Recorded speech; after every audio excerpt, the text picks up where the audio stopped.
Greetings, everyone. This is Cassandra Faith Floyd. It is 7 o'clock on the dot.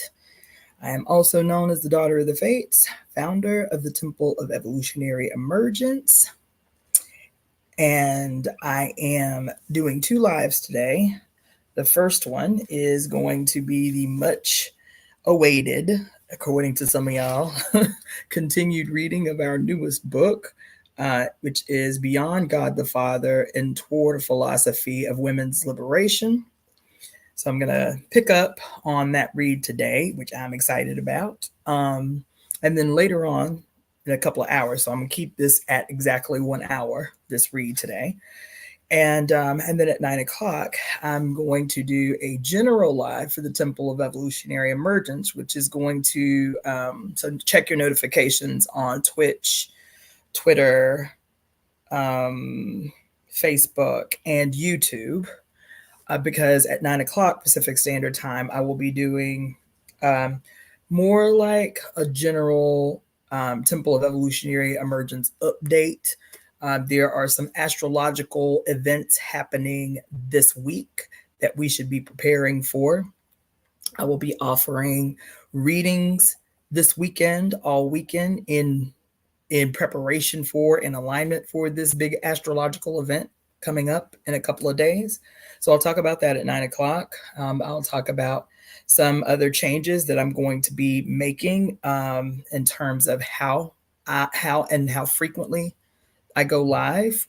I'm gonna set a schedule instead of it, instead of greetings, Samara.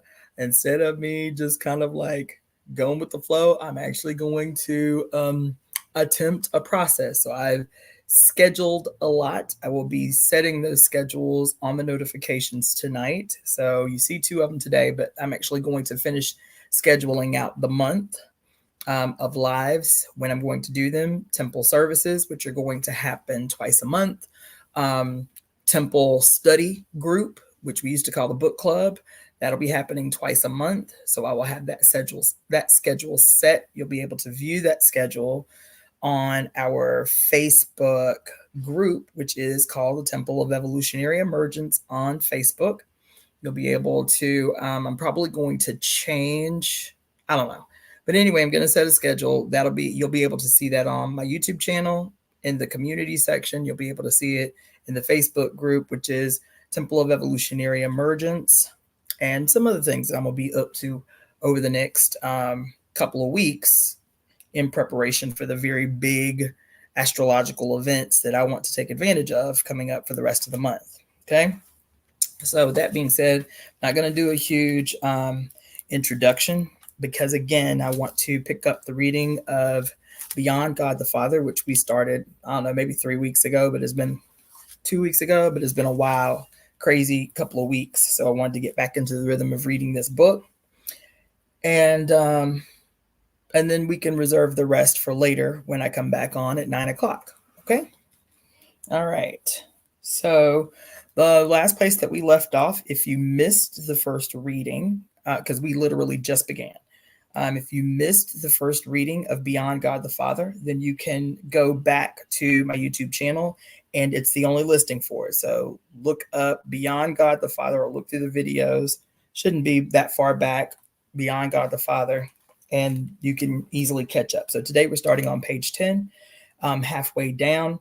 And for those of you who are just tuning in, again, today is a 1 hour reading of our most recent book, Beyond God the Father and Toward a Philosophy of Women's Liberation, by Mary Daly.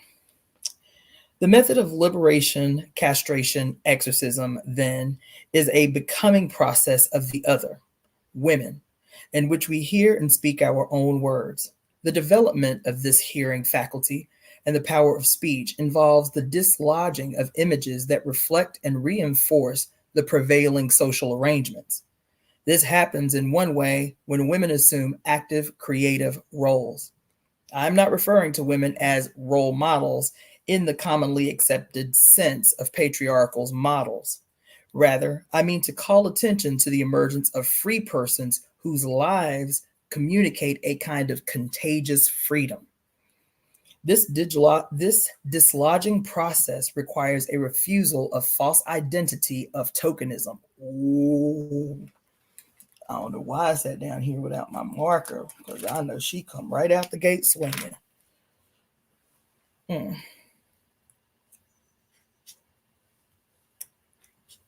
Okay. This refusal sometimes is expressed by dramatic action, which is multidimensional in meaning. There is no single prescription for such symbolic acts. They grow organically out of particular situations. They are revelatory, since they not only unmask the fact of sexism, but also signals and clues of transcendence. Generally, they involve rejection of tokenism, breaking with the past, dramatic action, the living out of something really new, which gives the impetus for further action. Women may judge that in some cases the names imposed upon reality by male dominated society and sanctified by religion are basically oppressive and must be rejected.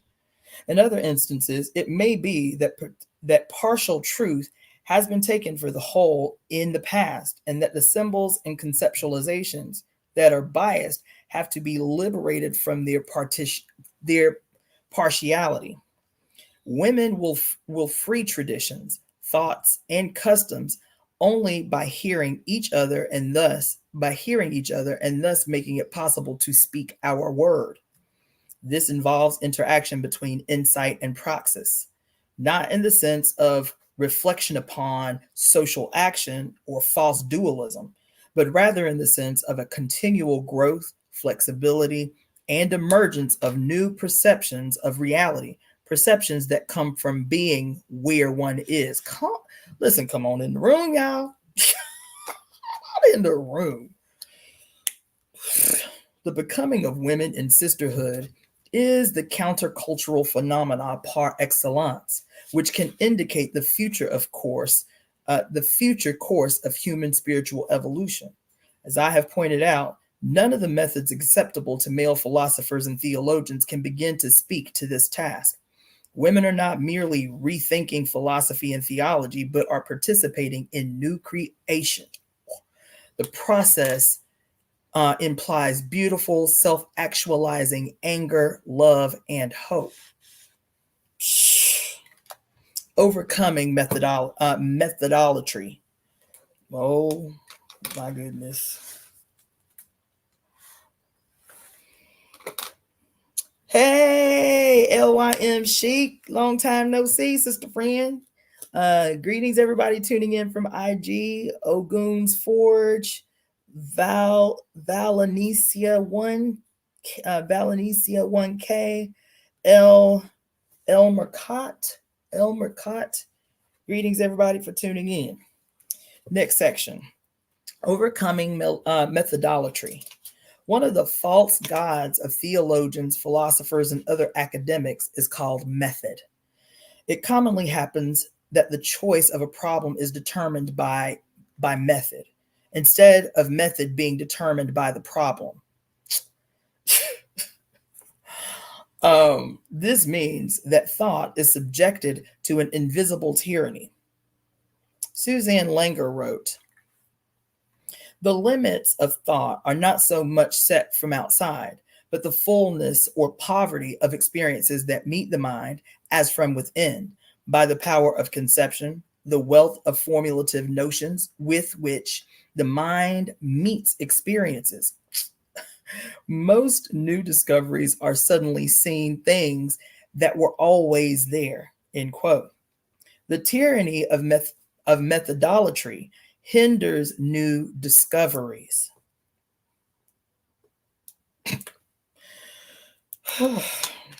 My. The tyranny of methodolatry hinders new discoveries. Come on. It prevents us from raising questions never. All right, y'all. I know it was. I should have suspected, even though this book was written 10 years earlier than the last one we read by her. Should have known.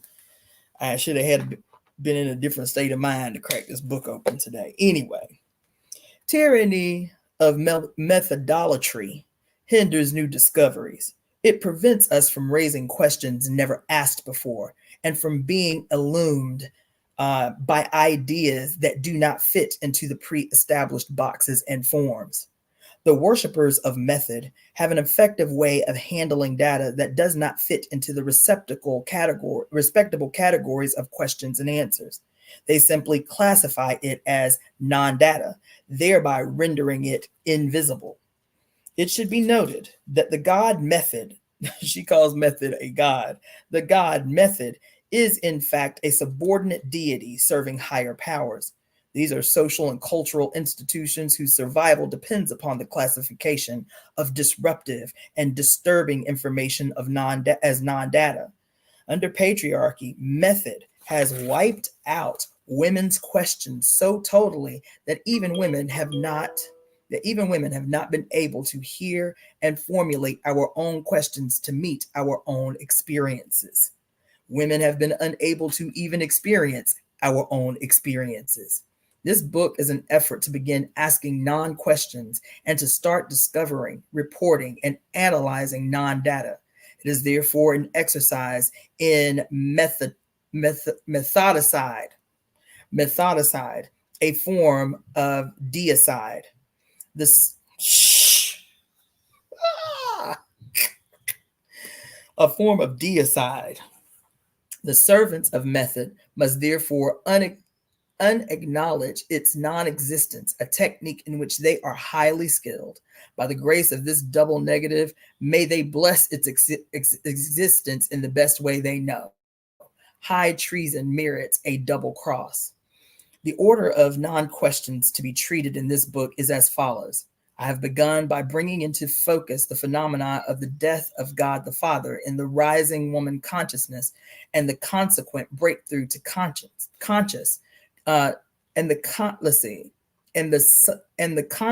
breakthrough to conscious communal participation in God the Verb.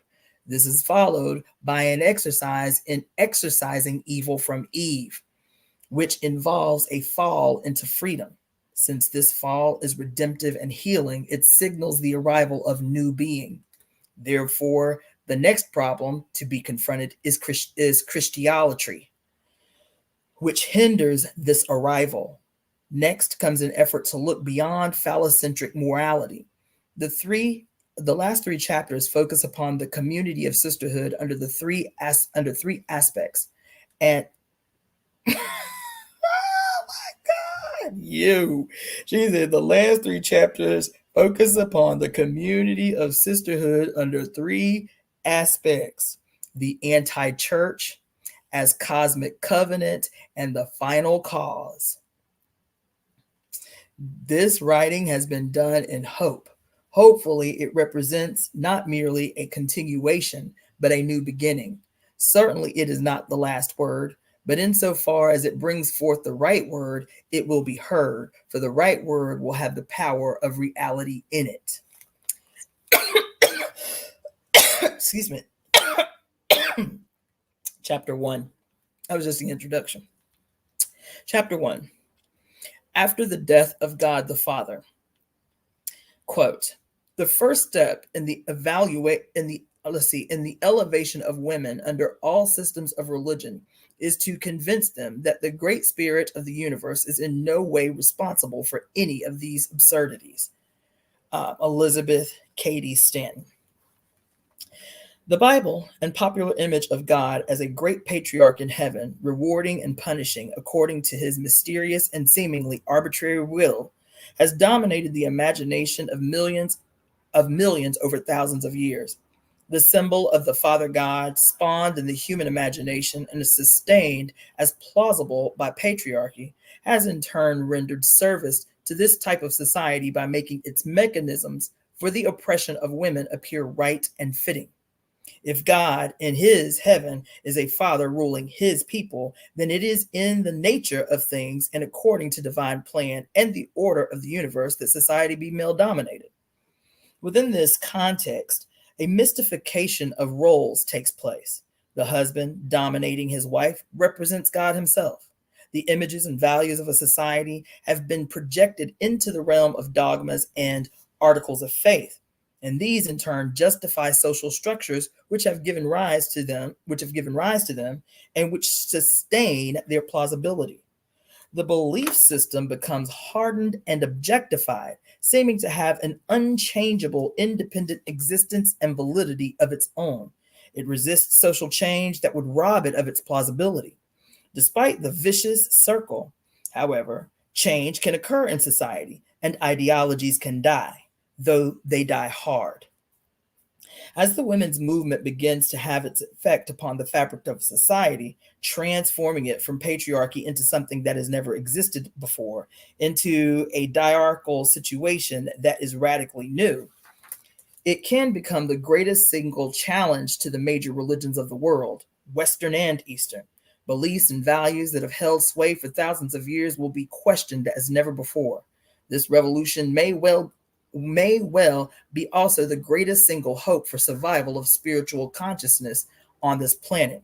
So, just a tad of background, this book that I'm reading, Beyond God the Father and Towards a Philosophy of Women's Liberation, this book was written in 1973 by Mary Daly. So when she's talking in the present, she's talking in the present. That was 1973. Okay. The challenge: emergence of whole human beings. Emergence of whole human beings. Let me just tell you about this book already. God damn it.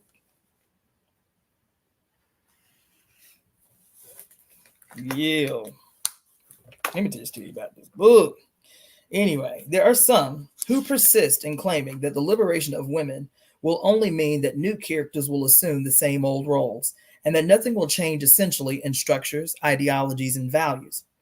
This supposition is often based on the observation that there are very few women in masculine occupations. That the very few women in masculine occupations often behave much as men do. This kind of reasoning is not at all to the point, for it fails to take into account the fact that tokenism does not change stereotypes or social systems, but works to preserve them, since it dulls the revolutionary impulse.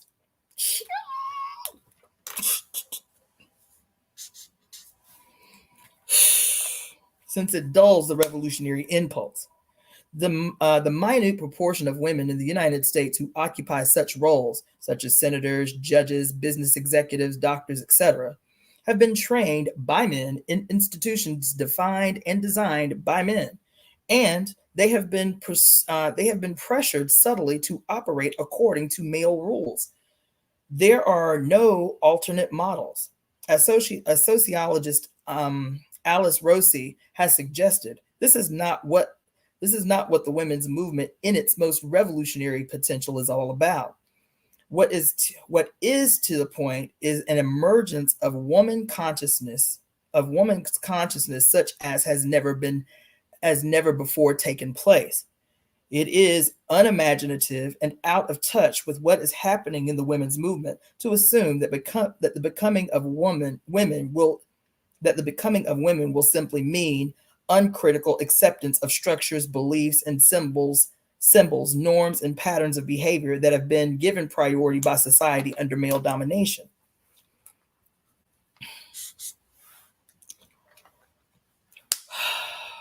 Rather, this becoming will act as a catalyst for radical change in our culture. It has been argued cogently by that structure is maintained by an interplay of transformation laws that never yield results beyond the system and never tend to employ elements external to the system. This is indicative of what can affect basic alteration in the system. That is a potent influence from without. Women who reject patriarchy have this power, indeed, are this power of transformation that is ultimately threatening to things as they are. The roles and structures of patriarchy have been developed and sustained in accordance with an artificial polarization of human qualities into the traditional sexual stereotypes. The image of the person in authority and the accepted understanding of his role has corresponded to the eternal masculine stereotype, which implies hyper-rationality, in reality frequently reducible to pseudo-rationality, objectivity, aggressive, aggressivity, the possession of dominating and manipulative attitudes towards persons and the environment, and the tendency to construct boundaries between the self and those identified with the self and the other. Oh, hold on, let me take a note.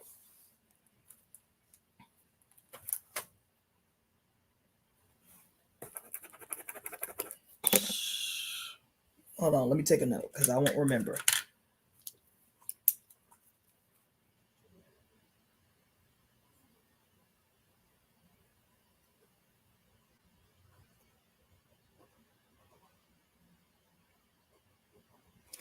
Okay.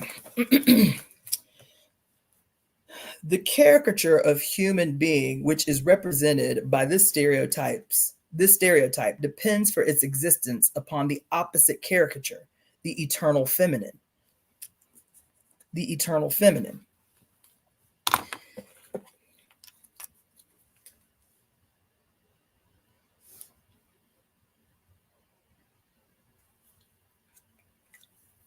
Whoop, whoop, whoop, whoop.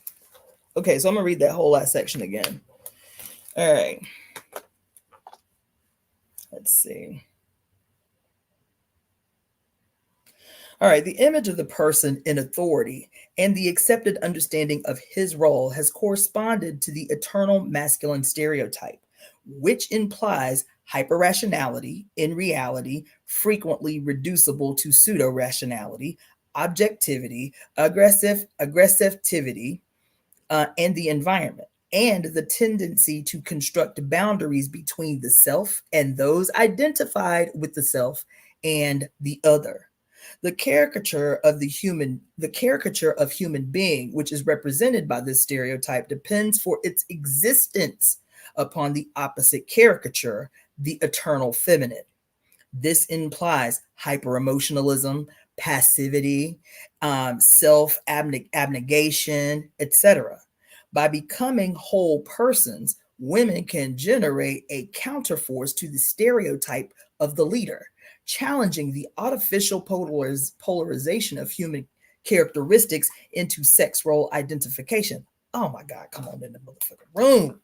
Listen, yo, okay? There is no reason to assume that women who have the support of each other to criticize not only the feminine stereotype, but the masculine stereotype as well, will simply adopt the latter as a role model for ourselves. On the contrary, what is happening is that women are developing a wider range of qualities and skills. This is beginning to encourage and in fact demand a comparably liberating comparably liberating.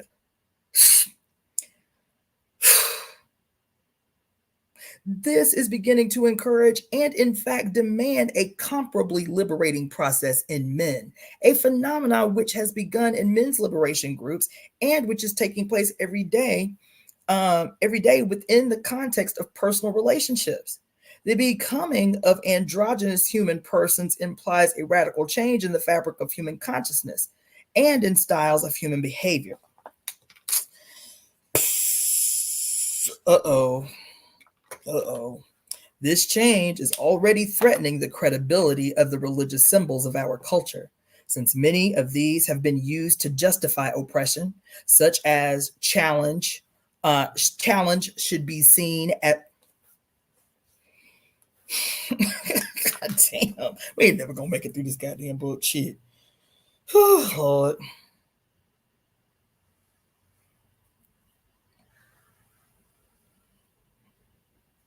Listen, she said that this change is already threatening the credibility of religious symbols of our culture, since many of these have been used to justify oppression, such as challenge should be seen as redemptive.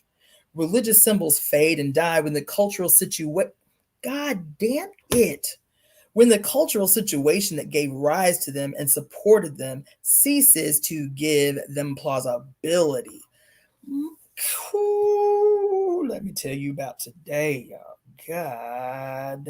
When I tell you this little section right here, I had this conversation 2 hours ago, literally word for goddamn word. 2 hours? Shh. Literally word for word. Damn. Religious symbols fade and die when the cultural situation that gave rise to them and supported them ceases to give them plausibility. Such an event generates anxiety, but it is a part of the risk involved in a faith which accepts the relativity of all symbols and recognizes that clinging to these as fixed and ultimate is self destructive and idolatrous. God damn. The becoming of new. Yo, I'm in my motherfucking feelings right now. Damn. The become yo, the becoming of new symbols is not a matter that can be decided arbitrarily around a conference table. Rather, symbols grow out of yo, I cannot believe this right now. Damn. Y'all, y'all ain't rocking. Rather, symbols grow out of a changing communal situation and experience. What's today's day? God damn it. Let's see. It's 6 12 2024 727.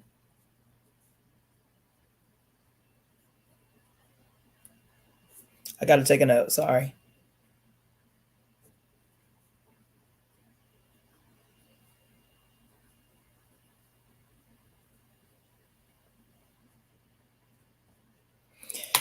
All right. This does not mean that we are confined to the role of passive spectators. The you know, the experience of the becoming of women cannot be understood merely conceptually and abstractly, but through active participation in the overcoming of servitude. They act like y'all came up in this room to listen to Mary Daly preach tonight. All right. Thank goodness I have this book ahead of time. I can keep up. Listen, y'all better act like y'all came in the room remembering who the hell Mary Daly is, child, because she came in here to preach a word tonight. God dang, listen to the whole so I can stop. The becoming of new symbols is not a matter that can be decided arbitrarily around a conference table. Rather, symbols grow out of a changing communal situation and experience. When I tell you, goddamn, I gotta tell y'all this because I'm beside myself. The whole time we was reading Pure Lust, this shit kept happening over and over again. Something we had just talked about the day before would be addressed in the book. You feel me? Over and over and over again. Like over and over again.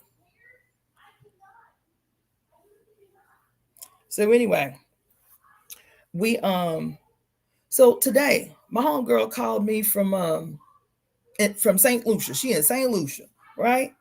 And she moved there, a little while ago, and she's just adjusting or whatever. We talking. And somehow we got, but I'm telling you, this whole last 2 paragraphs, I'm telling you, literally word for word, we had this conversation. Let me close this door because somebody outside right underneath my goddamn balcony deciding this where they gonna argue. Shit. Whoop, sorry, baby. Oh my goodness. I'm sorry. I mean, right in front of my window. God damn.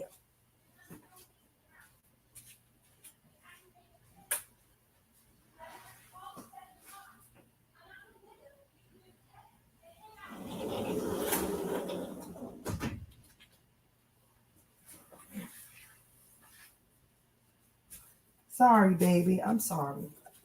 Sorry about that, you guys. I mean, literally. right under my damn balcony with that mess. Anyway, all right. I mean, when I tell you word for word, this is the conversation that we had 2 hours ago. Word for word. I haven't heard from this sister in 3 months. Word for word, literally word for word, talking about how even within the context of African spiritual systems and traditions, cultural traditions across the board, how one of the things that's defined this period, even as people are looking for something, a way to escape, get out of, leading something, coming out of organizations like Christianity and Islam and stuff like that. So their default is to go to ancestral spiritual traditions, but they are just as unflinching and unwavering in their adherence to word for word, dogma for dogma, idea for idea, these things that may not serve the current period, that we do not live as our ancestors lived 500, 2,000, 6,000 years ago. And while some of those things may be necessary to keep and hold on to, our ancestors were not dogmatic. That even the spiritual traditions, the cultural traditions that we hold on to now were evolutionary traditions. They were evolutionary because people's relationships to each other and people's relationships to their environment transform, requiring that they have the flexibility to transform as well. And because we do not do that, because we are hostile to the idea of evolution, we are hostile to the idea of change, that somehow we are betraying our ancestors when we grow, when we learn something new and adapt the culture to that thing that we know now that we did not know before, or we have communally a situation or experience that demands new culture to address it, new traditions to address it. I'm telling you word for word, we had this conversation 2 hours ago. I'm like in my feelings right now. All right, so that whole section, the becoming of new symbols is not a matter that can be decided arbitrarily around a conference table. Rather, symbols grow out of a changing communal situation and experience. This does not mean that we are confined to the role of passive spectators. The experience of the becoming of women cannot be understood merely conceptually and abstractly, but through active participation in the overcoming of servitude. Come on in the room. Both activism and creative thought flow from and feed into the evolving woman consciousness.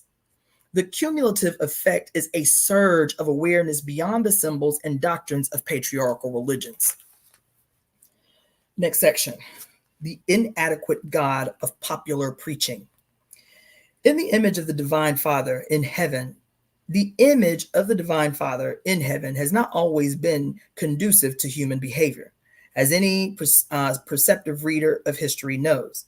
The often cruel behavior of Christians towards unbelievers and towards dissenters among themselves suggests a great deal not only about the values of the society dominated by that image, but also about how that image itself functions in relation to behavior. There has been a basic ambivalence in the image of the heavenly patriarch, a split between the God of love and the jealous God who represents the collective power of his chosen people. As historian Arnold Toynbee has indicated, this has reflected and perpetrated a double standard of behavior. Y'all ain't ready. I can already feel it coming. A double standard of behavior. Without debating the details of his historical analysis, the insight is available on an experimental level. The character of Vito Corleone, the Godfather, is a vivid illustration of the marriage of tenderness and violence so intricately blended in the patriarchal idea.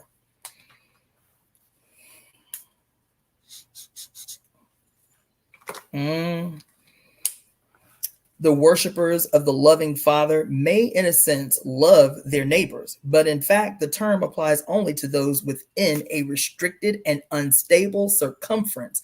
And these worshippers can justifiably be intolerant and fanatic persecutors of those outside the sacred circle.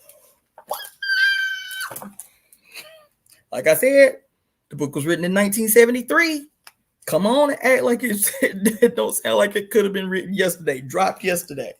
The worshipers of the loving Father may, in a sense, love their neighbors, but in fact, the term only applies to those within the restricted and unstable circumference. And these worshipers can justifiably be intolerant and fanatical prosecutors of those seen outside the sacred circle. Okay? How this God operates is illustrated in contemporary American civil religion.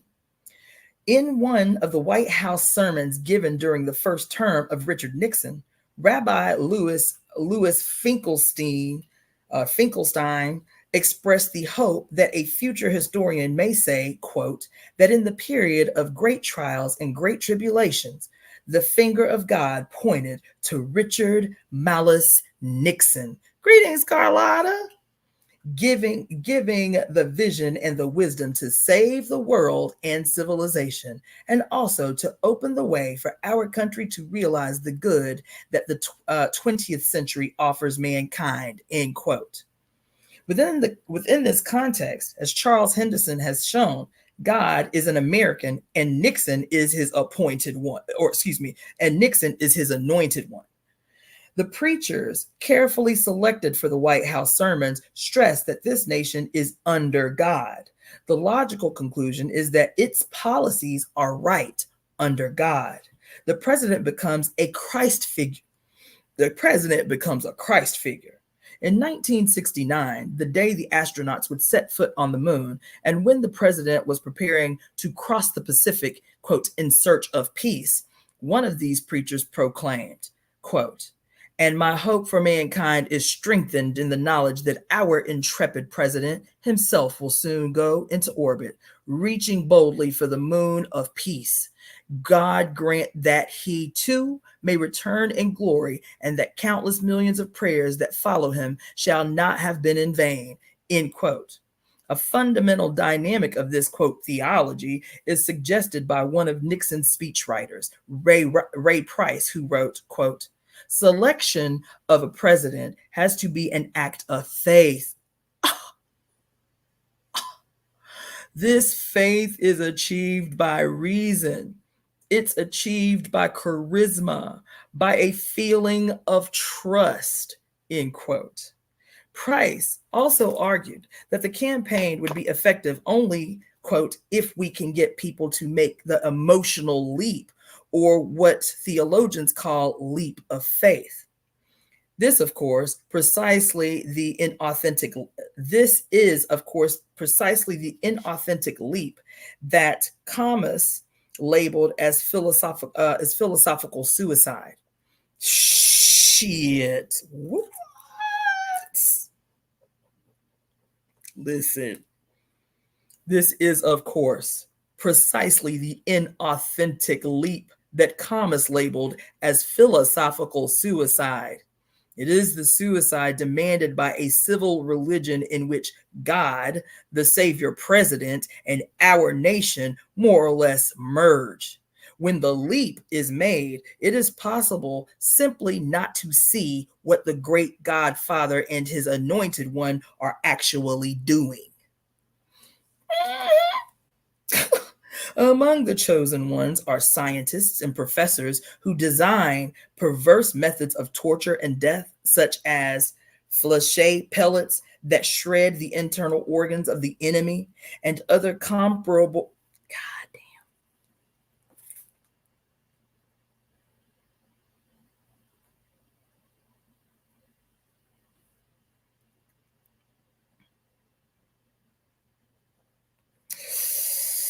Hold on, I'm taking a note.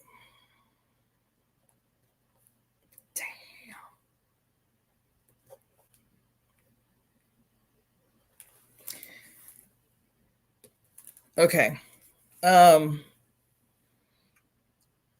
other comparable inhumane anti-personnel weapons. Also among the elect are politicians and priests to justify and bestow their blessings upon the system that perpetrates such atrocities. Under God are included the powerful industrialists who are making the planet uninhabitable. That's so true. Greetings, Nikki. That's why you have the popular vote. LOL, the elections are literally a popularity contest.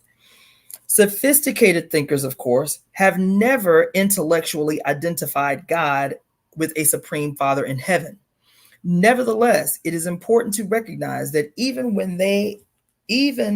when very abstract conceptualizations of God are formulated in the mind, images survive in the imagination in such a way that a person can function on two different and even apparently contradictory levels at the same time. Oh my God.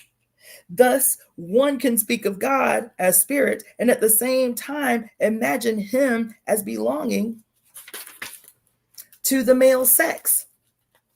Such primitive images can, damn, what was that?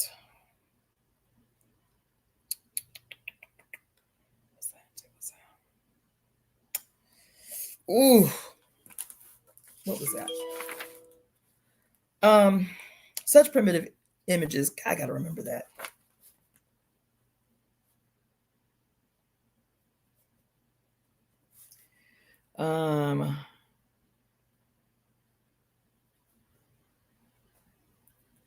Okay. Such primitive images can profoundly affect conceptualizations which appear to be very refined and abstract. So too, the Yahweh of the future, so cherished by the theology of hope, comes through on an imaginative level as exclusively a he God, and it is consistent with this.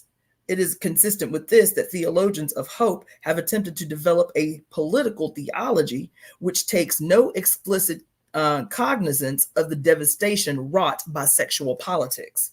Dang it. Okay.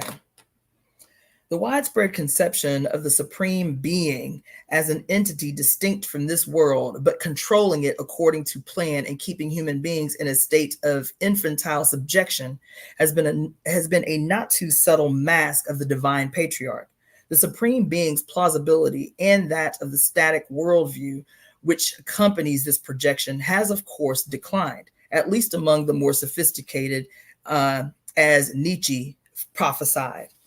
This was a projection grounded in specifically patriarchal societal structures and sustained as subjectively real by the usual processes of producing plausibility, such as preaching, religious indoctrination, and cult.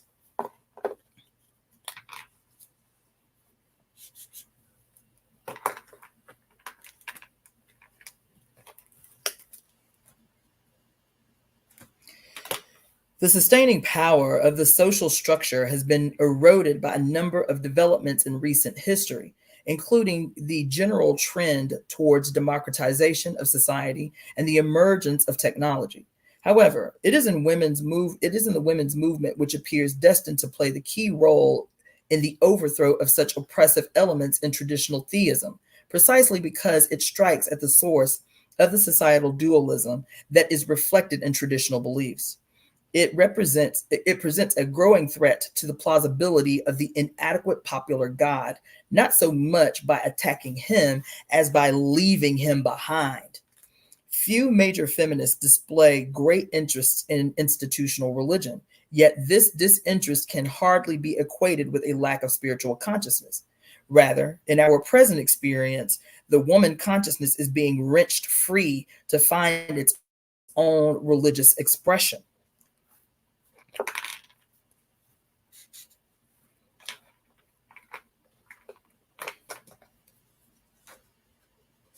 It can legitimately be pointed out that the Judeo-Christian tradition is not merely bereft of elements that can foster intimations of transcendence. Yet, let's see. Yet the liberating potential of these elements is choked off in the surrounding atmosphere of the images, ideas, values, and structures of patriarchy.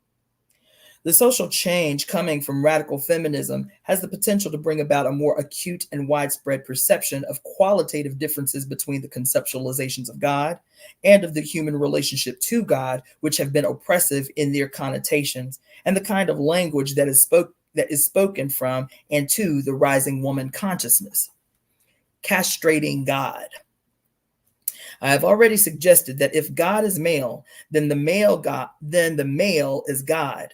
The divine patriarch castrates women as long as he is allowed to live on and the divine patriarch castrates women as long as he is allowed to live on in the human imagination. Ho, whoa, yo.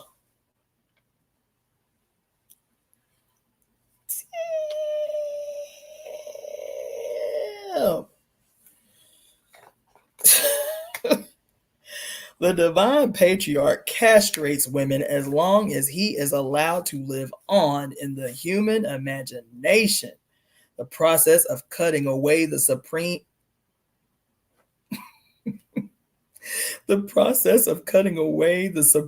phallus can hardly be a merely rational affair. The problem is one of transforming the collective imagination so that this distortion of the human aspiration of transcendence loses its credibility. Yo. Yo, oh my God. Shit. Some religious leaders, notably Mary Baker Eddy and Ann Lee, showed insight into the problem to some extent and tried to stress the maternal aspect of what they called God. A number of feminists have referred to God as she. While all of this has a point, the analysis has to reach a deeper level. The most basic change has to take place in women, in our being and self-image. Otherwise, there is a danger of settling for mere reform reflected in the phenomena of crossing, that is, of attempting to use the oppressor's weapons against him. Damn. Whew. Black theology's image of the Black God illustrates this. It can legitimately be argued that a transsexual operation upon God, changing him to her, would be a far more profound alteration than a mere pigmentation change. However, to stop at this level of discourse would be a trivialization of the deep problem of human becoming in women beyond the inadequate God. The various theologies that hypostasize transcendence, that is, those which in one way or another objectify God as a being, thereby attempt in a self-contradictory way to envisage transcendent reality as finite. God then functions to legitimate the existing social, economic, and political status quo, in which women and other victimized groups are always subordinate. God can be used oppressively against women in a number of ways. First, it occurs in an overt manner when theologians proclaim women's subordination to God's will. This, of course, has been done throughout the centuries, and residues remain in varying degrees of subtlety and explicitness in the writings of 20th century thinkers such as Barth, Bonhoeffer, Reinhold Niebuhr, and Teilhard de Chardin. Second, even in the absence of such explicitly oppressive justification, the phenomena is present when one sex symbolism for God and for the human relationship to God is used. The following passage illustrates the point. Quote, "To believe that God is Father is to become aware of oneself not as a stranger, not as an outsider or an alienated person, but as a son who belongs or a person appointed to a marvelous destiny, which he shares with the whole community. To believe that God is Father means to be able to say we in regard to all men," end quote. A woman whose consciousness has been aroused can say that such language makes her aware of herself as a stranger, as an outsider, as an alienated person, not as a daughter who belongs or who is appointed to a marvelous destiny. She cannot belong to this without assenting to her own lobotomy. Damn, to her own lobotomy. Whoa. Third, even when the basic assumptions of God language appear to be non-sexist, and when language is somewhat purified of fixation upon maleness, it is damaging and implicitly compatible with sexism if it encourages detachment from the reality of human struggle against oppression in its concrete manifestations. Y'all, come on. This is the lack of explicit relevance of intellection to the fact of oppression in its precise forms, such as sexual hierarchy, is itself oppressive.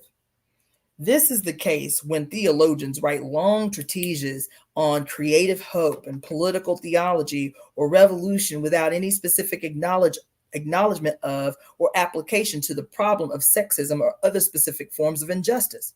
Such irrelevance is conspicuous in the major works of theologians of hope, such as Maltman, Panneberg, and Metz.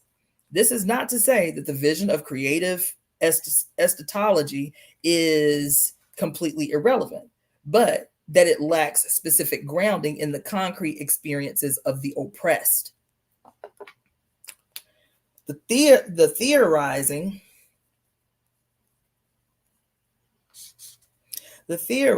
then has a quality of unreality.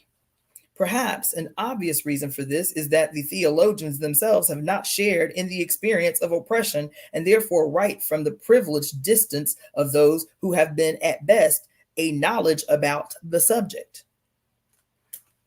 Tillich's ontological theology, too, even though it is potentially liberating in a very radical sense, fails to be adequate in this regard. It is true that Tillich tries to avoid hypostasization of God, though the effort is not completely successful, and that his manner of speaking about the ground and power of being would be difficult to use for the legitimation of any sort of oppression. However, the specific relevance of power of being to the fact of sexual oppression is not indicated. Moreover, just as his that's where I was supposed to stop. Okay. Just as his theology, a point that I will pursue on later, this detachment from the problem of relevance of God language to the struggle against demonic power structures characterizes not only Tillich, but also other male theoreticians who have developed a relatively non-sexist language for transcendence. Thinkers such as Whitehead, James, and Jaspers employ God language that soars beyond sexual hierarchy as a specific problem to be confronted in the process of human becoming. The new insight of women is bringing us to a point beyond such direct and indirect theological oppressiveness that traditionally has centered around discussions of God. It is becoming clear that if God language is even implicitly compatible with oppressiveness, failing to make clear the relation between intellection and liberation, then it will either have to be developed in such a way that it becomes explicitly relevant to the problem of sexism, or else dismissed. In asserting this, I am employing a pragmatic yardstick or verification process to God language in a matter not totally dissimilar to that of William James. In my thinking, the specific criterion which implies a mandate to reject certain forms of God talk is expressed in this question: does this language hinder human becoming by reinforcing sex role socialization? Expressed positively, a point to be developed later on, the question is, does it encourage human becoming towards psychological and social fulfillment, toward an androgynous mode of living, towards transcendence. I'm going to stop there. Let's see. So we are at, yeah, this is a good place to stop. Is it? Actually, I'll stop at the next section. It is probable that the movement will eventually generate a new language of transcendence. There is no reason to assume that the term God will always be necessary, as if the three-letter word, materially speaking, could capture and encapsulate transcendent being. At this point in history, however, it is probable that the new God word's essential newness will be conveyed more genuinely by its being placed in a different semantic field than by a mere material alteration in sound or appearance of the word.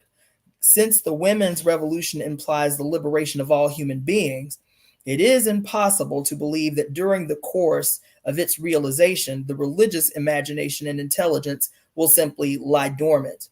Part of the challenge is to recognize the poverty of all words and symbols and the fact that our past idolatry regarding them, and then to turn to our own resources for bringing about the radically new in our own lives. It is this living that is generating the new meaning context for God, some elements of which can now be examined. So we're going to end there, which is at the top of page 22 for those that are following along. We'll start on the next reading to be determined at the section entitled Women's Liberation and Revelatory Courage. So that is where we are going to end for tonight. But unlike typically, I usually just end. But I have, let me put a marker up in here. I have some insights about tonight, y'all. First of all, I want to say, as a matter of fact, let me do this. This is also unlike my norm, but I am going to invite at least those of you who are tuning on via Facebook, Twitch, Twitter, or YouTube. I'm going to, in the comment section, I am going to place the StreamYard link that will allow you to join me on this. So you just click on the link and it'll bring you into the live, right? Or alert me to you being in the live. And if you have any feedback about tonight's reading, any questions about tonight's reading, any revelations that hit you about tonight's reading, I will spend the next 5 to 10 minutes taking comments, questions, insights from those that are listening and can click on the link. You know what? And those on IG, you can, I think there's a way that you can like request coming on. The problem is that those that are tuning in from my main platform will not be able to necessarily see you. They won't be able to see you, but they may or may not be able to hear you. So those of you who saw the StreamYard link and you have some insight, input, questions, comments, go ahead and click on the link. It's in the comment section. It looks like the only places that it actually linked in the comment section was Twitch and YouTube. I'll put that in again and see if it self-rectified. No, it's just making itself available on YouTube and Twitch. Have a question, have some insight, have some feedback. I'm gonna wait 1 minute. If nobody joins me, then I'm gonna share my insights and we gonna close this out for the evening so I can get ready for my next live, which is happening at 9. Carlotta, Nikki, Samara, Rodney, LYM Chic. Nobody, no comments, no feedback, no interventions, no questions. Tonight's reading was a word. It was a word. Usually y'all jolly on the spot to join me up on here. I'm surprised. Let's see. So what were some of the things that stood out about tonight?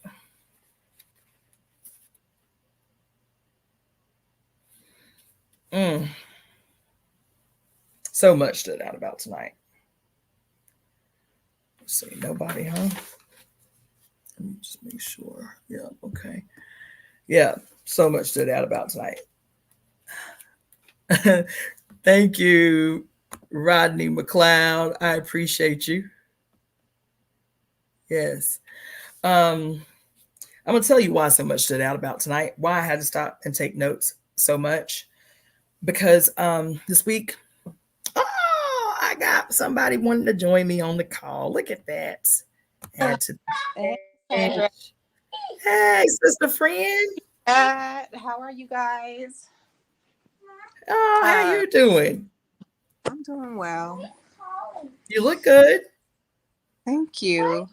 I was over here crying my eyelashes off Uh-uh. Why you crying your because eyelashes off? I don't know. I'm very like passionate about what's happening because I feel like, even though this is a book that was written a long time ago, it's still prevalent today. Mm-hmm. And, well, obviously, and it's just so deep and it's affecting us on so many levels. And it's like, how are we going to really make a change?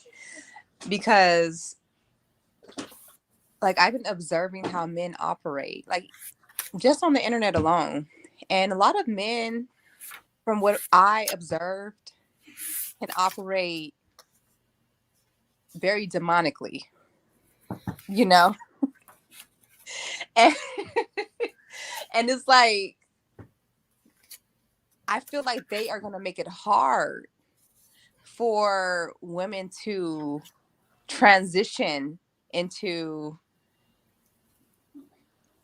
autonomy, you know? Mm, So mm-hmm. Mm-hmm. I I feel like you. there's so many words I want to say right now, but I'm like, on a personal level, I know I can do the work on a personal level, but when I try to talk to other women, I'm not really feeling like they're convinced or like they're listening because of that male pushback, you know? Mm-hmm. Mm-hmm. I know. So there's a couple of things that you said. Um, Come here. one, one of the things that she talked about in this book early in the reading was about what did she say? Where she say that at? Let's see. Where's that? Where's that? Mm. Had them babies. A handful. Let's see. Right. Okay. Okay. Okay. Okay. Okay. Oh, one thing she said was that where is that? Damn. When she talked about how the becoming of women. Where did she say that at? She said the becoming of women also represents. Oh, here it is. Here it is. Here it is. Here it is. She said, There's nothing. um, and it's in that paragraph where she talked about the necessity of othering people, right? So I think we've talked in the past about this need. We see it a lot. We see it a lot today when we see, this contest of these ideas between quote traditionalism and like modern feminism or something, and men's response to it is either so-called hyper or toxic masculinity or an extreme in the other direction, right? This excessive softness, right, that has those men on the other extreme, because these men are trying to solve a problem too. Like they recognize they live in isolation from women, so they're trying to show up better, but in a lot of ways. And also, we talked about this when we read Communion, The Female Search for Love by Bell Hooks. She talked about how in the 70s and in the 80s, with the emerging of this second wave of feminism, how men were trying to show up better. Their revolutionary partners were trying to show up better, but it just came off as like weak, right? It didn't come off right. right? They didn't present with a certain level of power, right? And this was an issue for feminists who were not lesbians, like feminists who were still attracted to men, who still desired relationships with heterosexual men, but their understanding of how to be supportive of the feminist movement, how to be supportive of, newly emerging feminist women, was to somehow like leave their backbone at the door or something, and how that was a turnoff to heterosexual women who are also becoming feminist, right? So this is something that's been talked about for a long time. And so here, when she talked about, what was it?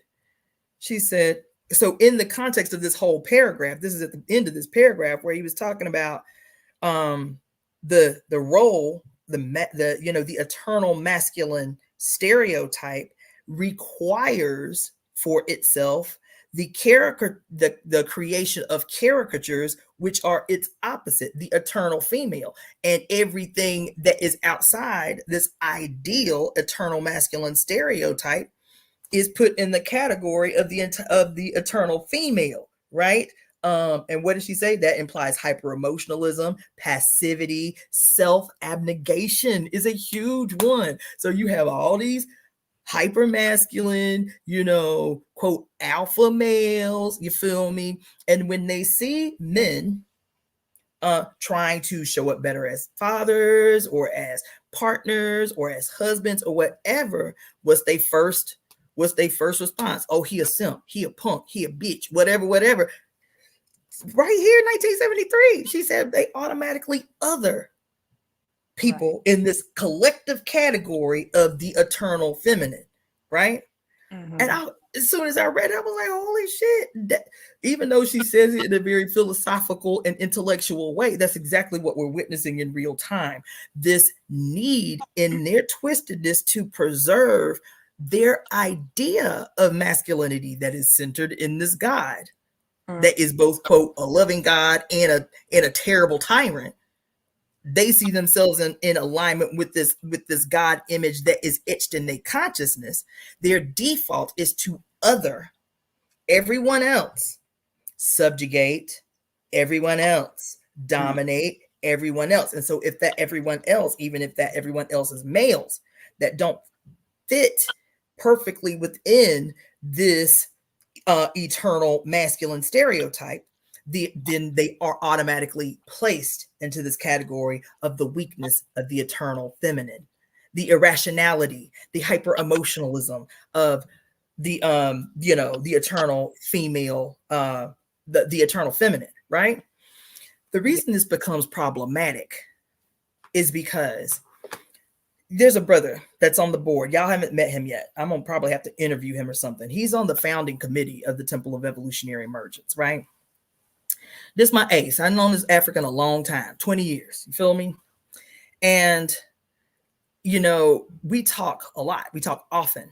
And one of the things that I'm always telling him is recognizing the psychological, deeply ingrained conditioning that we all have that presents itself in different ways, that he, particularly being Black and male and in that space, that he can now be considered an elder. He's my age, maybe a year older than I am. Like we are all transitioning into our elder teacher phase and shit. Sound crazy coming out my mouth because I'm only 24 in my head, you feel me? But it's a real thing. How do we present? How do we show up? How do we teach? How do we direct? Right? And I'm telling him all the time, like, to get accustomed to work on, to begin really challenging himself to learn how to articulate, and present himself in a way that he can articulate the mother's will in a presentation that, quote, so-called manly men can still hear and receive. They cannot receive it from me. There are a lot of men that may even be able to mildly hear some truth in what I am saying, but because I step into space with a vagina and some boobies and shit, that's they cut off They cannot hear past that. They cannot hear past my me being a scientist. I don't get upset about that. I know what your limitations are. It doesn't serve me to be in my feelings about what me stepping into a space knowing what your limitations are. How do we as women, because this question about men, this question about our becoming within the context of this blowback from regular everyday men that come as we gain more in. She talked about it here. She was like, instead of, what she say? Instead of them, let's see, on the contrary, right? On the contrary, what is happening is that women are developed. Tell me this wasn't written yesterday. On the contrary, what is happening is that women are developing wider ranges and qualities of skills. This is beginning to encourage and, in fact, demand, this is what they're mad about, demand a comparably liberating process in men. But see what's happening. What did she just say? What do you hear women saying all the time?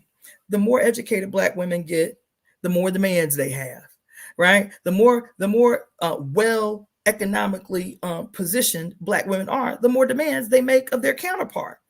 And that's what they mad about. They mad about the fact that for this long time, there's been this expectation that they can coast off the energy of Black women. They can be cared for. She can work a job and still come home and do all the things. You feel me? What they're mad about is the expectation of you meeting the bar. Like, look, if I can do it and I got all these constraints on me, brother, you can do it too. Let me help you. But what happens is typically when women step up to help, they get abused because the conditioning hasn't gone anywhere. The conditioning hasn't been resolved.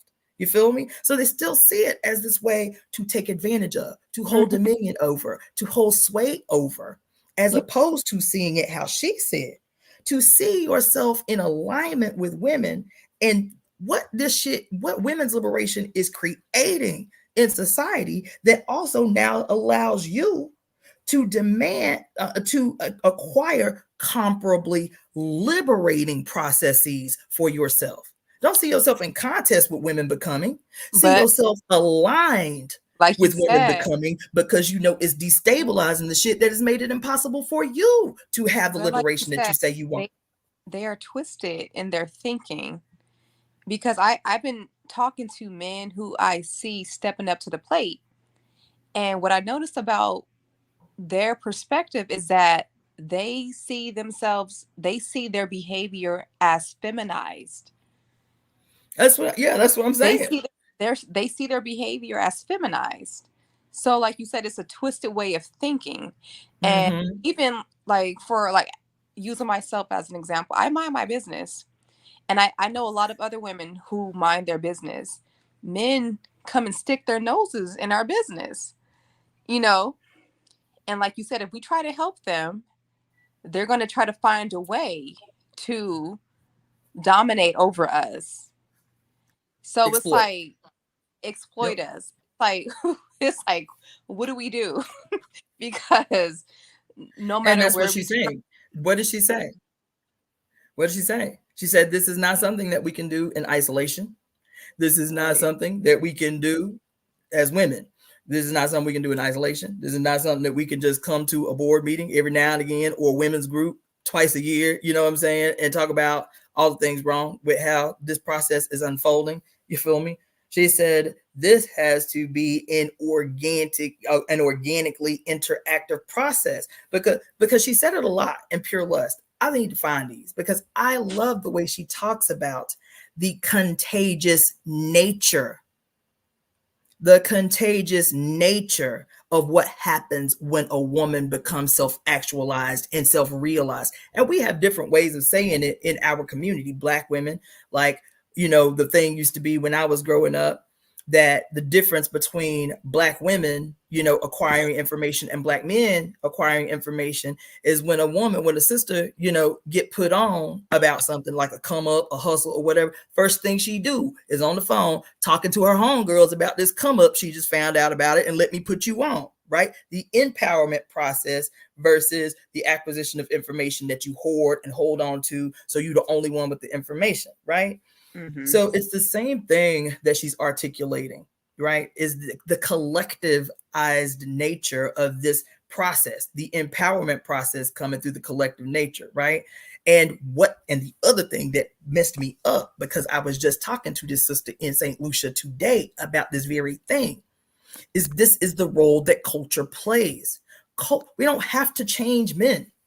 We don't have to change men. It is an integrative process happening and unfolding among women in general, and women of color in particular, and African women even more in particular, that creates a groundswell. It redefines culture. Mm-hmm.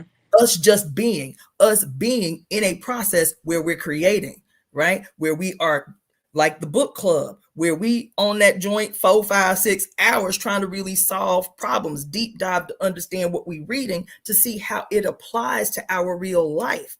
This book was written in 1973, but here it is, like the woman must have been a prophet or something, Right. to peer into the future of how these relationships would be impacted and transformed. And these transformations are happening. This shit, I've been telling y'all this for 4 years. This shit is happening because women are changing. Mm-hmm. Everything that we see on earth is some political issue. Do you think that there would be an incentive to overturn safe, healthy abortions for women at a period in human history where abortions were at an all-time low, since they've been taking the statistics, where teenage birth rate was at an all-time low since the beginning of them taking the statistics? What was the incentive? What was the reason for, going so hard? And it is because that was a rabid reactionary response to women becoming. There is something that everybody recognizes is happening. Mm-hmm. Can't nobody articulate, is presenting itself in 100 different ways, whether it's the 4B movement in South Korea that everybody talking about and got all kind of crazy ideas about how it unfolded. Women are not treated like human beings on the planet. It is inevitable. We done took. And at some juncture, what they call it, the straw that broke the camel's back, at some juncture, women are going to make a decision. It is either I let the straw break my back, or I stand the fuck up so all the shit piled up under the straw can all fall off. Right? Mm-hmm. And so when Mary Daly in Pure Lust is always talking about how, that point in Pure Lust where she talks about every single person who incarnates with a uterus is a fate. Remember she talked about that? How just being in the space of a woman born with a uterus will have a permanent and impactful change on your whole life, whether you're aware of it or not, whether you know the impact right now or 20 years from now. That is the behavior, the weaving of the threads of the fates, is what she called it, right? I was like, damn, that shit deep. Then to take from Barbara Walker when she was talking about the mother's curse, right? How the mother's curse was seen historically as this spell spoken from the mouths of injured and harmed women that function like a spiritual pollution in the environment that can be transferred down through your bloodline until it's resolved, right? Like that to me is the perfect kind of analogy for the impact of the weaving of fates, right? The interweaving of destinies of women. And the more they come together, the bigger the impact, the wider the impact. And this is what we're experiencing. I've been saying this all along. Mm-hmm. It's not like they gonna come peacefully, even as it's in their best interest. The liberation of women is in the best interest of everybody on the goddamn planet. And I'm gonna tell you, everybody on the goddamn planet will resist it. Everybody on the planet will resist it. The more it unfolds, because it's inevitable. The more it unfolds, the more we will see its resistance. The more we will see an immediate increase in violence against women in response to it. But we have to be certain that what we're seeing is just that. And she says it here. Men's default, because of their conditioning, is to others, is to other human beings, is to place them in a category outside themselves. Now I'm gonna tell you, I stopped right there and took a note. Remember, I took a long note. The long note was because I just saw this YouTube video about oxytocin, right? And how oxytocin, everybody is familiar, is the love hormone. And that's all we talk about is oxytocin is the love hormone. But every hormone, just like we always talk about the yin and yang, every hormone has a pole in its behavior, right? When it's in harmony, this is how it presents. This is how it functions. It functions as the love hormone, right? But the problem is if you have in society the constant categorizing of human beings and strategically placing of them as in categories of others, oxytocin actually functions in its extreme opposite. It becomes the hormone that fuels hatred, and not just hatred in a blanket statement, aggressive behavior. And the key component to that is, quote, the love aspect of the love hormone functions. So when she talks here about how, where does she say that shit? Where she talks about how people be messed up in their minds because of the contradictory nature of this God in the sky, this God who is so loving and all of this shit on the one hand, but at the same side of his mouth will condemn a whole nation and have his quote chosen people, the others, his quote chosen people decimate the quote Gentiles or the whoever the fuck he decide he got an attitude with on this particular given day. And his chosen people will now other an entire goddamn race of people because they mythological God in heaven said so. And in the act of othering, anything that they do becomes justified by that God. The hormone, the now this is the science around the mythology. Oxytocin actually, then when you perceive in your mind that somebody is outside yourself, is other than yourself, that same love that you feel for your boo or your babies, in your mind, in defense of protection of your boo and your babies against those you have othered, makes you extremely violent against others. Now, are there any situations that we can look at today where this is a primary case? I mean, we could look at the MAGAs, right? We can look at what's happening in the Middle East. It's on the lips of every human being on the planet. Bro, we can look all right? over the place, really. Where we have irrationally violent behavior towards those that we other. What does that sound like? Men in their irrational fear of women's liberation, women having rights, women getting jobs, women getting education. How does that play out in real time? We're talking all the time about violence against women. It is because this philosophy has taught them to dichotomize the human nature and to create the caricature of the eternal female as its natural opposition. And the only conclusion is to dominate that opposition, right? Is to control that opposition, right? Is to oppress that opposition. And if it cannot do those things, dominate, oppress, or control that opposition, then the only other conclusion that they can come to is to destroy that opposition, is to kill that opposition, is to murder that opposition. I know that might be a stretch, but I'm sitting here thinking about, okay, because I'm sitting here thinking about the science. That's what I wrote when she said that shit. This whole science and history of othering of people and what that shit looks like under a microscope in your blood, what it looks like when you perceive something imposed on you by your collective enemy. Both y'all got the same enemy. But instead of looking at your enemy as the real enemy, he has conditioned you to see everyone living in the same circumstances you living in as the other through which you should spew your hatred or unleash your hatred. You feel me? Yeah. And I think you should probably clip that, because I think I think we all need to save that, because I'm trying to tell you. No. It's deep. Yeah. It's deep. Because this is, we have, kind of frontal philosophies, you know what I'm saying? Like the enemy of my enemy is my friend. But I remember seeing this movie years ago, like maybe 2003, called Zeitgeist. Do you remember Zeitgeist? I've heard of it. I don't know if I've seen it. Well, everybody should, at least the first one, maybe the second one too. He just released another one. I just went to see the premiere like 4 or 5 months ago. Eh, but the first two for sure, right? But in it, he talked about he talked about um, um, the the strategy, the political strategy of using false flag operations to create enemy consciousness, right? And I You was hear me?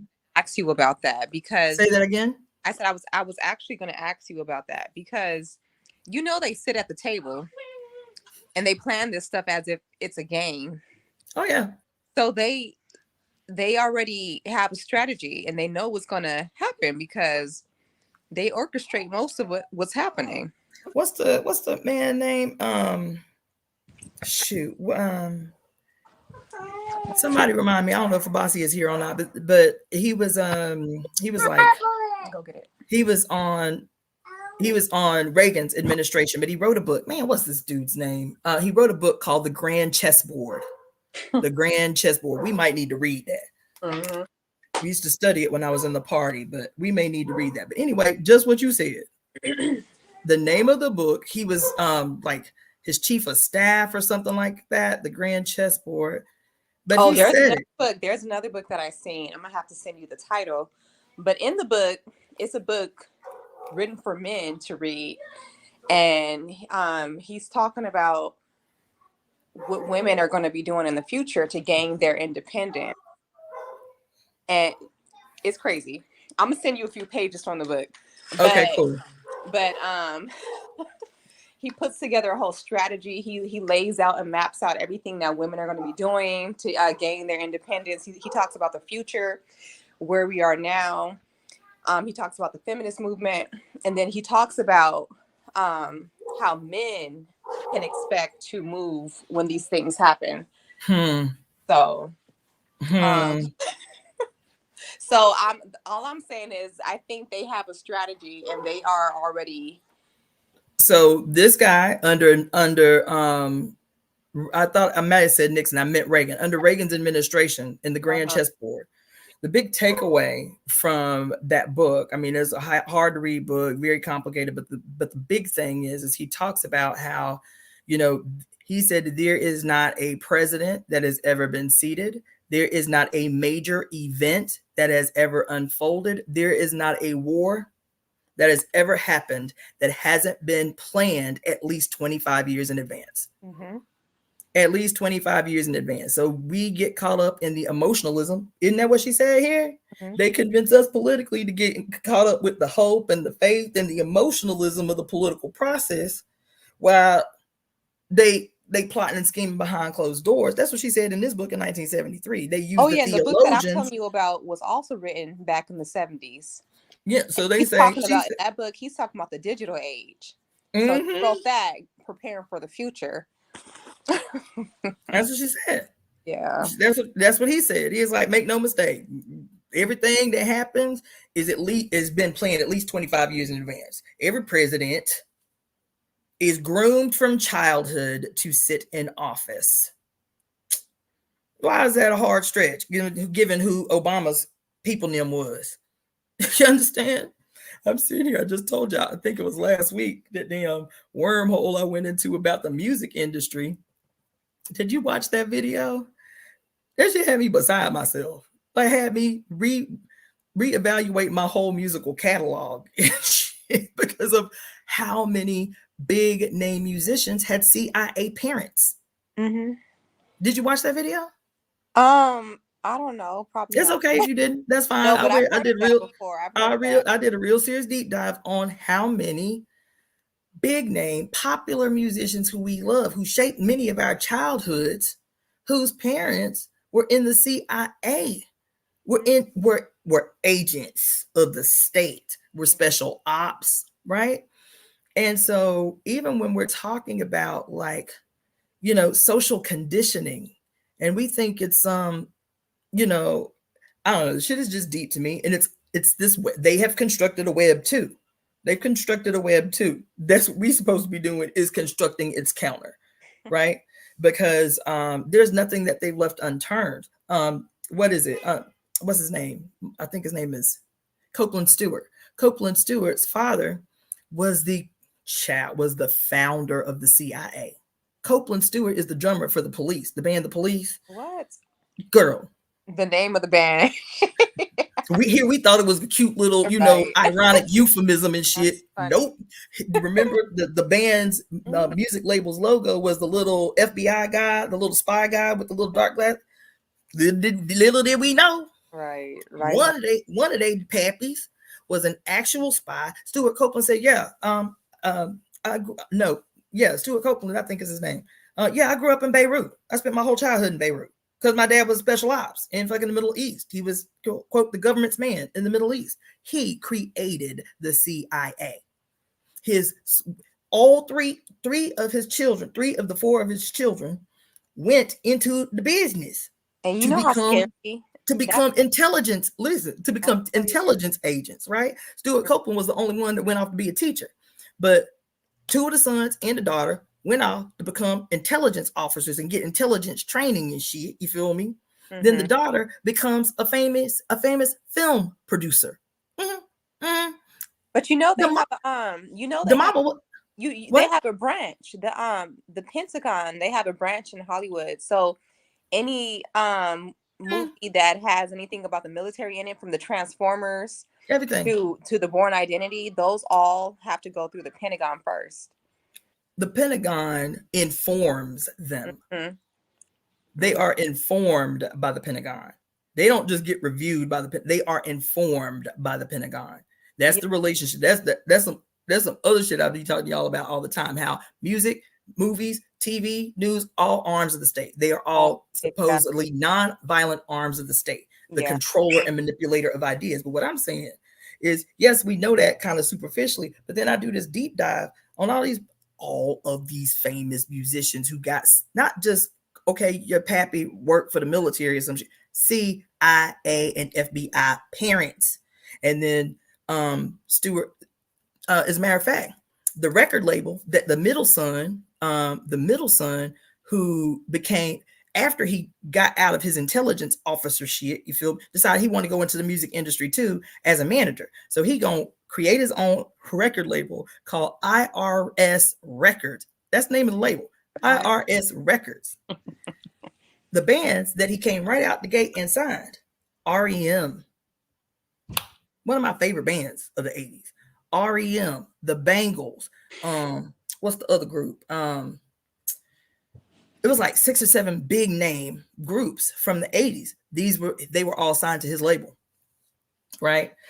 Jim Morrison from the Doors, his pappy was CIA. Special Ops, Black Ops, as a matter of fact. What about the Black artists?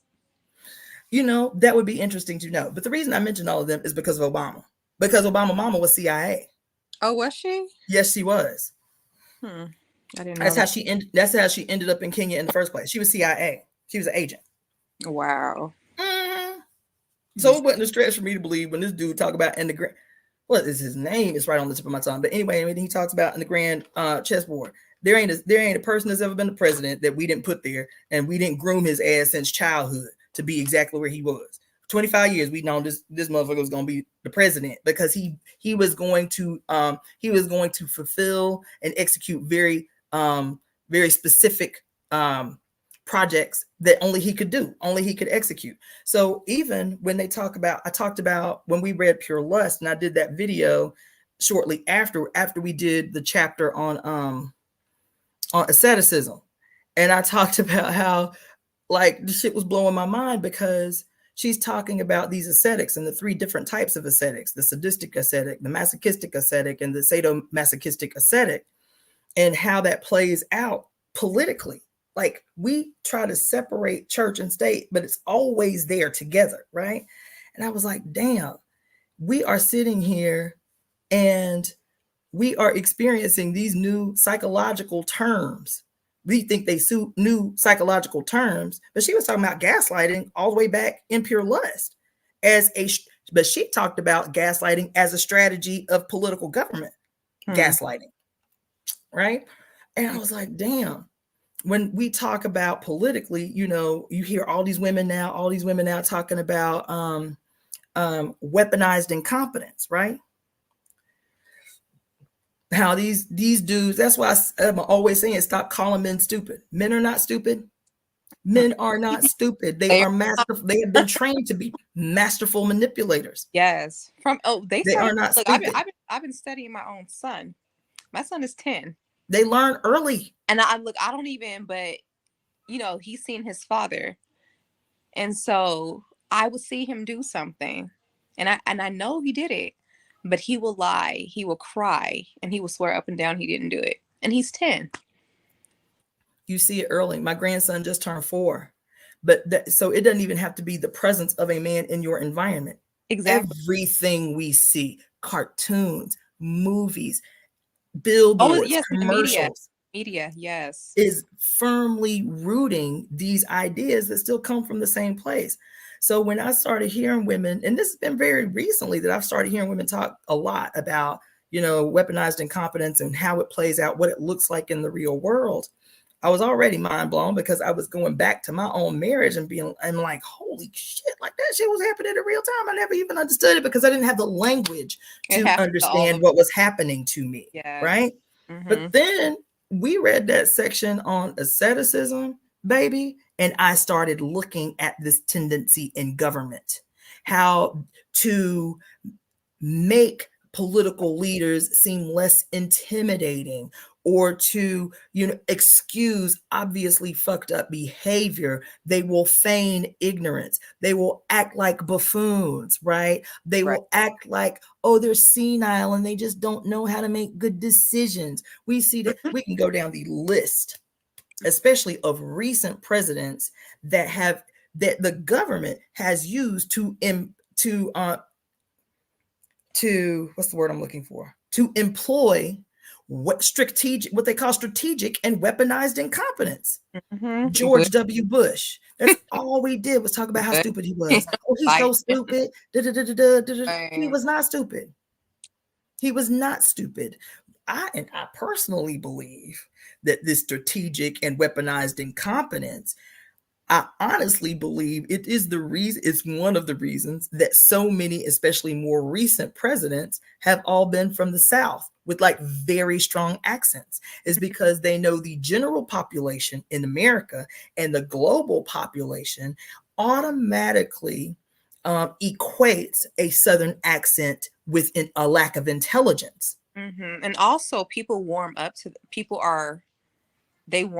Southern accent easier. I don't know if you noticed on TikTok, but people with but it's because they infantilize us. There is still that underpinning that they somehow think that a Southern accent is indicative of a lack of intelligence. So you will notice, yes, everybody warms up to us, but it's because they think we're naturally not as smart as everybody else. I've experienced it the entire time.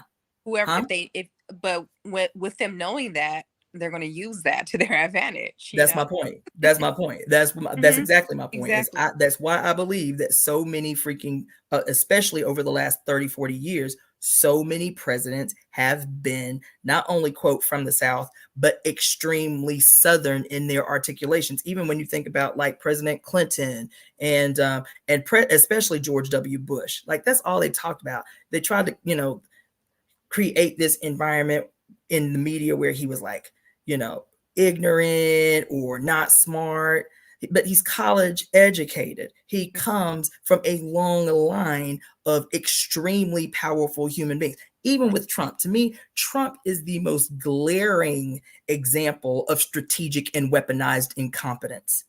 It's like this performance he does, this act that he puts on, this play that he puts on, that's just so insane. But it is strategic. It is a deflection. It is something that preoccupies the time and attention, almost to the point of entertainment, right? It is a way to deflect. The state's needs are going to get met no matter who sits in the position of president. Mm-hmm. They become useful based on how they can be used strategically. Trump's character is a script. The It way is. he presents, He's and absolutely yes, an actor. absolutely yes. His freaking presentation in the world is a script. And Mm-hmm. how much more maniacal it's become with the perception of his increase in power is a script. It Right. is a deflection from something greater, from something bigger. And he is also at the same time the personification of the reaction against the becoming of women. They Mm-hmm. needed this alpha patriarchal male. And I'm telling you, I'll put money on this one. Unless something really, really, really radical happens, that motherfucker is going to take the presidency. He is going this whole thing about him getting found guilty on 34 fucking felonies is like his street cred, not just among poor ignorant black people who do not really pay attention to policy, who are like, oh, you know what I'm saying? But even among his constituents, this gives him validity. They don't they buckle down. They're like, see, look at them. They doing all this stuff to poor Trump. We got to stand on his side. This whole thing has been a play. Him going to court, him going through trial, him I getting mean, found guilty yeah, on 34. It is a play. It he's a is it reality is a star. say that again. I say he's a reality TV star. Yeah, it's an orchestration. And Right. the more grandiose the orchestration, the more we should be seeing something deeper unfolding behind this grand tapestry of bullshit that is called, the 2024 presidential elections, right? All this fanfare, all this stupidity, all this weird ass shit is a distraction of grand proportion. Right. What are they trying to distract us from? And I I'm think telling you, I think I you have can't a convince me that it's not that it is the reemergence of the mother. it's The that. more women, what about this thing that just happened 2 weeks ago with this one lone black female led organization that say, look, y'all don't give up none of this money, this startup capital, these grants and shit for black women owned businesses. We gonna do it. We gonna take up the mantle, and we are gonna raise these funds, and we are going to provide the startup capital, grants, and otherwise loans to black female led businesses and organizations. And they take it to the Supreme Court and they rule that them doing that, these women contributing to other women entrepreneurs, is unconstitutional. And no, I haven't seen yet. Doesn't mean that they're not out there, but I haven't seen yet a single black male commentator talk about the gravity of a decision like this and the impact that it is going to have on the most stable income earner of the black community, which is consistently black women. Right. I That also think you too, brother, will be negatively impacted by a ruling like this. I'm telling you, the things that people keep quiet are the things that we need to be I think that's paying the most where attention to. yeah, they're getting us prepared to be a Yep. country of free laborers. Yep. Free laborers. That's why And, there are homeless people. You know. and let me tell you, everybody will get on board with their own destruction in opposition to black women. Remember what just happened up in Northern California with the something else that just happened. The doing away with affirmative action on college campuses, Oh yeah. right? Mm-hmm. All these Asians in California got right on board with it, right? Thinking, oh, it's just going to impact. We ain't going to be impacted by that. So we'll get on board with that bullshit because it ain't going to have no impact on us. You feel me? And they jumped right on board with doing away with affirmative action for POC, for people of color, for marginalized communities, and immediately felt the impact in college campuses across California, the Asian community. That's crazy. Because because they say, okay, we ain't gonna give it to Negroes no more, don't mean it's automatically gonna default to you, boo. It means some white person whose parents could probably afford college now is getting money and incentives and so on and so forth that POC were entitled to, and now because you jumped on board with your whiteness, your proximity to whiteness, you've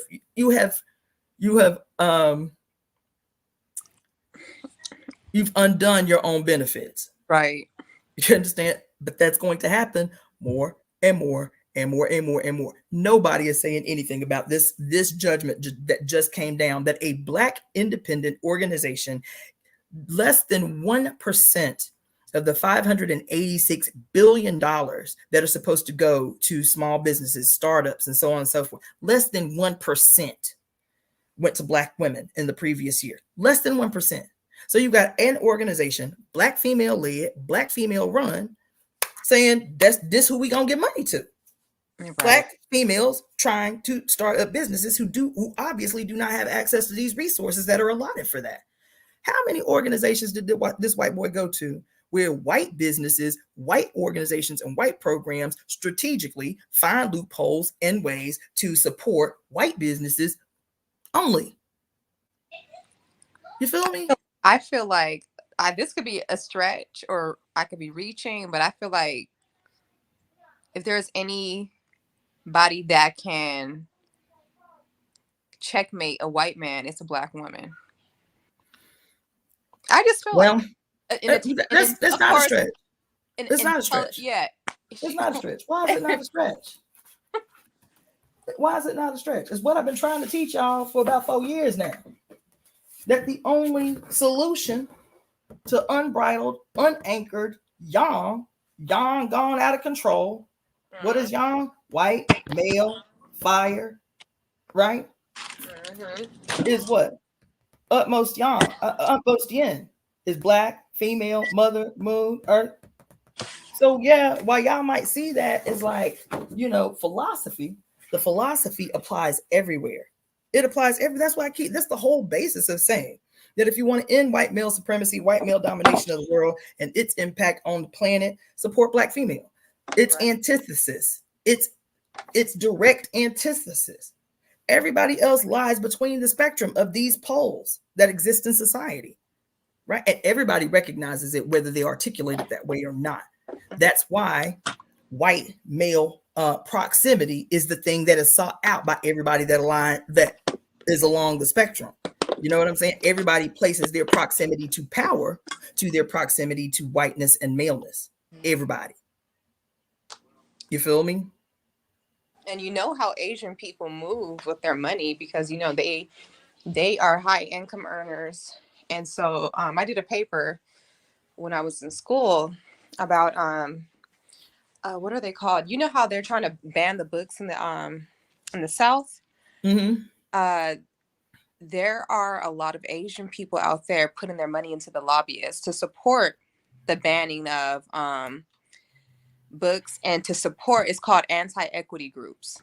So wow. A lot of Asian people are putting their money to support anti-equity groups. And so, yeah.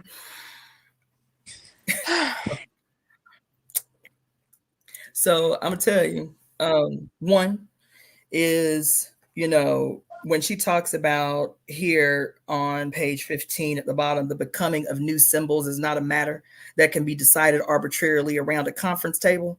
Rather, symbols grow out of a changing communal situation and experience.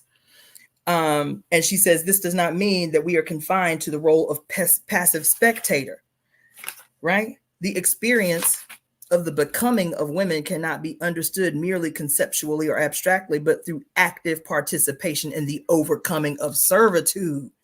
She said that. The active participation in the overcoming of servitude. And that's what's happening. We have a million ways to articulate it. Some people call it the 4B movement. Okay, cool. That's their expression of the same thing.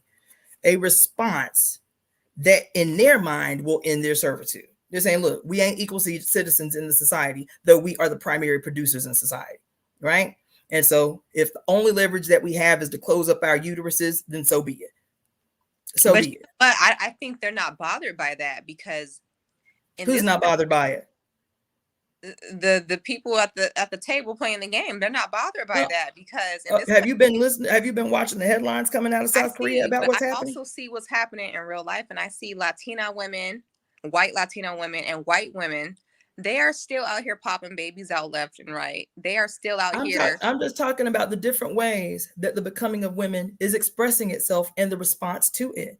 No, I see the becoming of women. I see that. I do, but I don't think white women are So I'm not Born. talking about white women and white presenting women. I'm talking right now specifically about 4B and the immediate impact that it's having, that it is having on the society.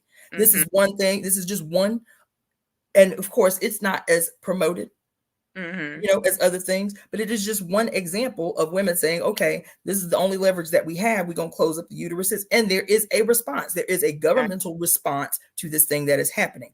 Some ways the response is violent. So I Right. talked about that when I did the whole thing on the 4B movement. The Mm-hmm. general population of men not seeing themselves as aligned with women and benefiting from the becoming of women, their knee-jerk response is violent. So there has been an increase in violent behavior towards women in South Korea since this thing jumped off. But on Mm-hmm. the other hand, the government is experiencing this crisis because now all of a sudden 5,000 babies that should have been born haven't been born.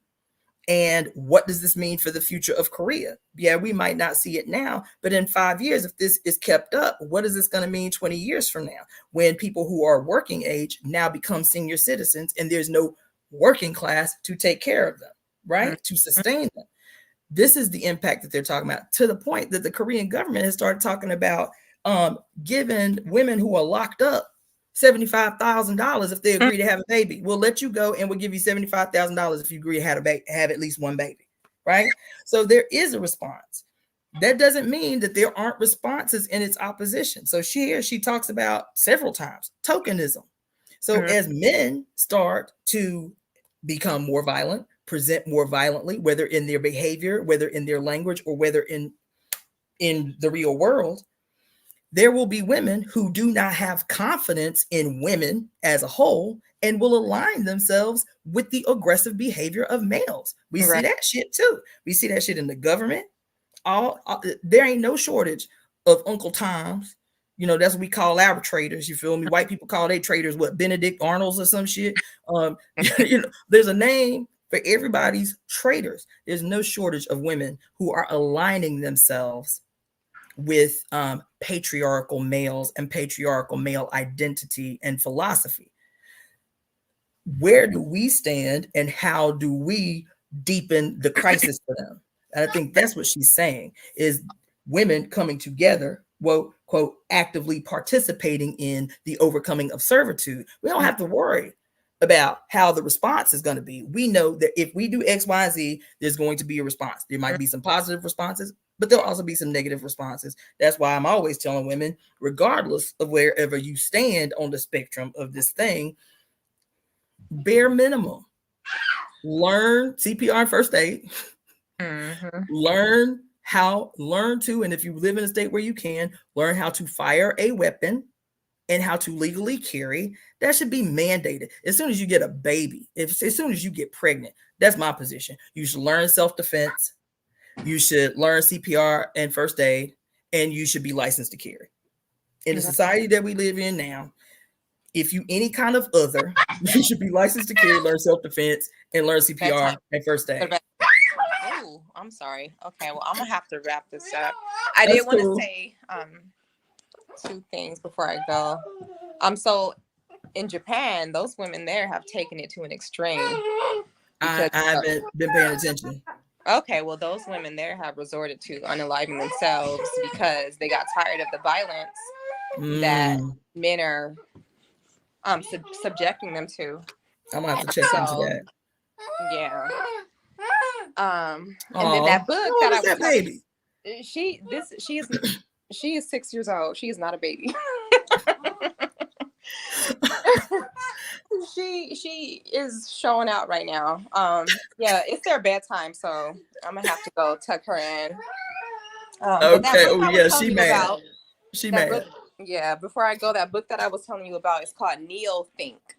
Neo Think. Yes. All right. All right. Yeah. Right. It's good to see you. This is fine. Hey, it was nice talking to you. It's good talking to you too. All Don't be a right. stranger. I won't. I'll try to check in another time. All right, sis. Okay. Peace. All right. Bye.